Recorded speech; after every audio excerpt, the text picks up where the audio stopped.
There's a number that anchors every serious discussion of the global organ trafficking market, and it is this.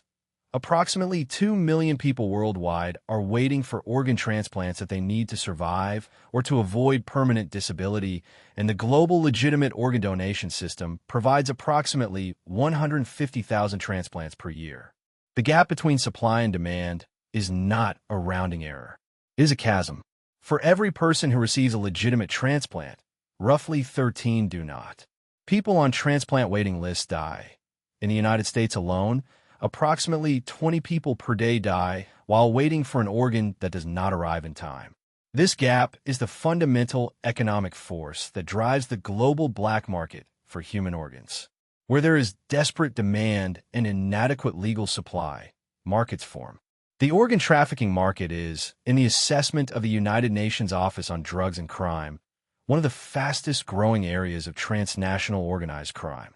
And unlike most organized crime markets, its supply side depends not on manufacturing or agricultural cultivation, but on the bodies of living and dead human beings. The kidney is the organ most commonly trafficked for 3 related reasons. A human being has 2 kidneys. A person with 2 healthy kidneys can donate one and survive with the remaining kidney with acceptable long-term health outcomes, though not without risk. This creates the possibility of a living donor market that does not exist for the heart, liver, lungs, or other organs where living donation is impossible or involves significantly higher risk to the donor. Kidney failure is also extremely common globally, accounting for the largest proportion of the transplant waiting list in most countries. End-stage renal disease requires either regular dialysis, a process that must be performed 3 times per week, is debilitating, expensive, and associated with significantly reduced life quality and life expectancy, or transplant. The demand for kidneys is therefore both large and intensely felt by people who experience the alternative daily.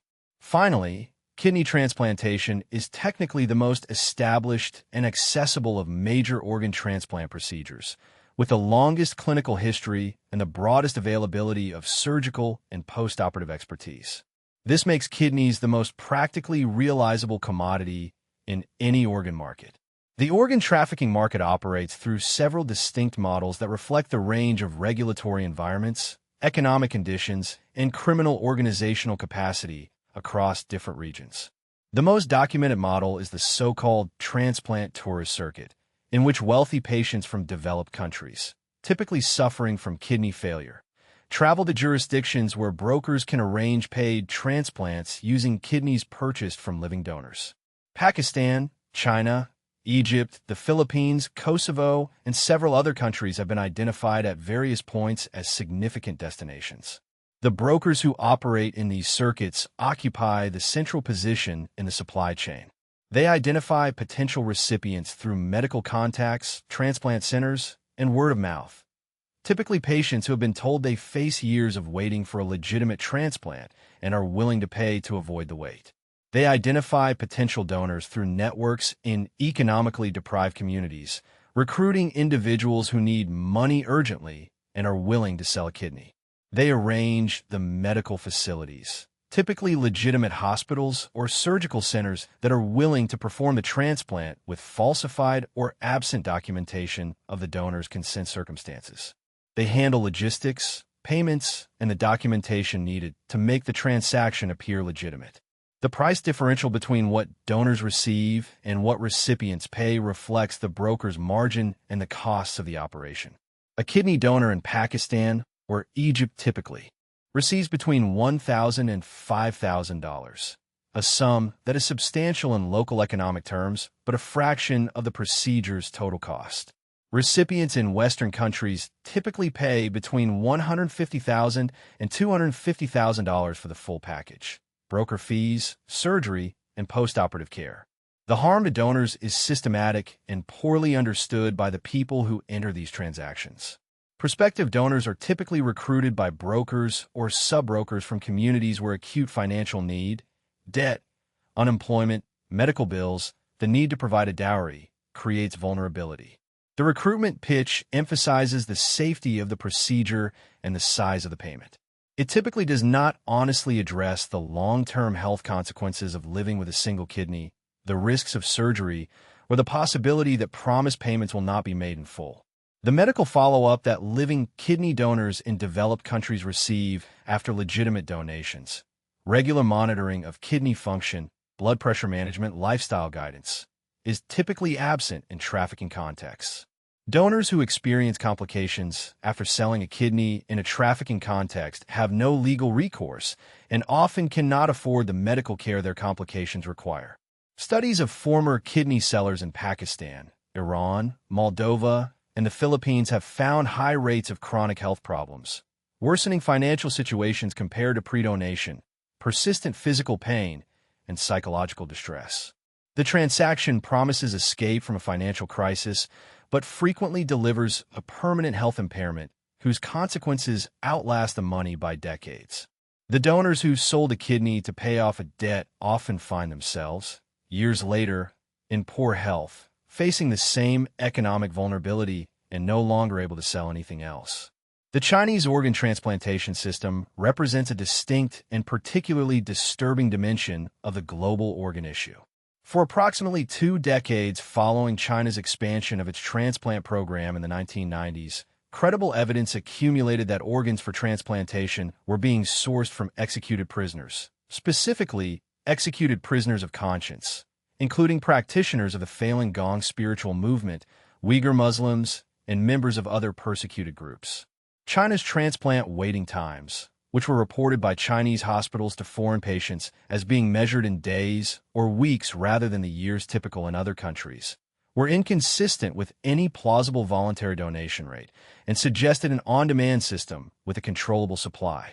The investigation of this evidence, conducted most thoroughly by former Canadian Cabinet Minister David Kilgour, human rights lawyer David Mattis, and journalist Ethan Gutman, produced reports in 2006, 2016, and subsequently that compiled hospital capacity data, transplant statistics, physician testimony, and other evidence supporting the conclusion that forced organ harvesting from living prisoners was practiced on a significant scale.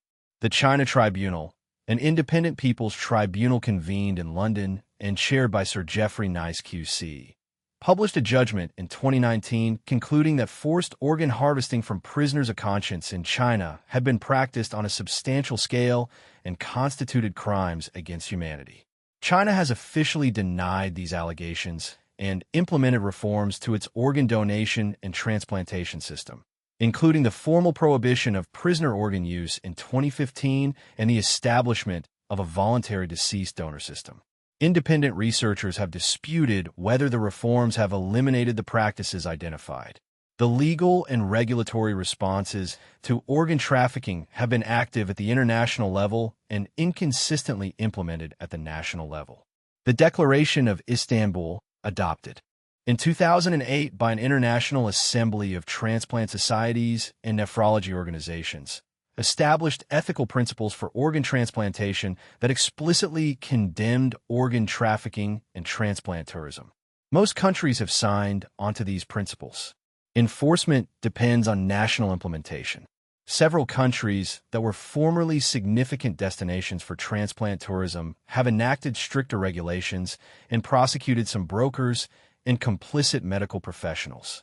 But the structure of the market, the brokers who are mobile and difficult to identify, the donors who are vulnerable and often unwilling to report exploitation for fear of legal consequences, the recipients who are desperately ill and willing to pay, continues to support a market that law enforcement struggles to systematically dismantle.